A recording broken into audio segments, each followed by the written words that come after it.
నేను చెప్తా ఉన్నా, 600 100 4% రిజర్వేషన్లు ఉండి తీరాల్సిందే.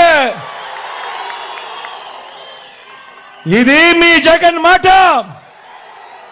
ఇది వైఎస్ఆర్ బిడ్డ మాట.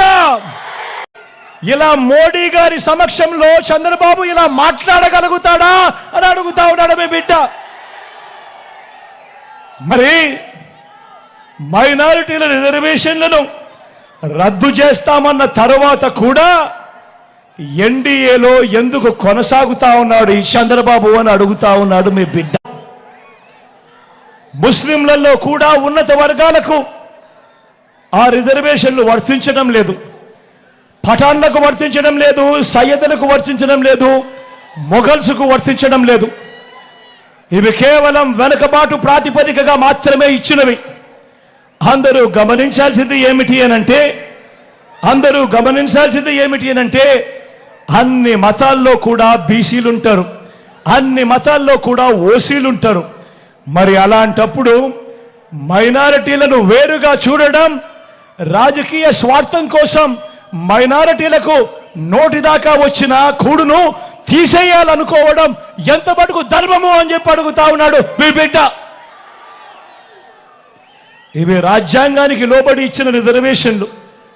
రాజకీయ స్వార్థం కోసం వారి జీవితాలతో ఆడుకోవడం దుర్మార్గం కాడా అని అడుగుతా ఉన్నాడు మీ బిడ్డ. అందుకే ఇవి ఎట్టి పరిస్థితిలోనూ కొనసాగుతాయి. 4% రిజర్వేషన్ల విషయంలో కానివ్వండి, ఎన్ఆర్సీ విషయంలో కానివ్వండి, సిఏఏ విషయంలో కానివ్వండి, ఇంకా ఏ అంశంలో అయినా మైనారిటీల మనోభావాలకు, వారి ఇజ్జత్ ఔర్ ఇమాన్కు అండగా నిలబడుతూ మద్దతుగా ఎల్లప్పుడూ ఉంటామని చెప్పి సందర్భంగా తెలియజేస్తా ఉన్నా.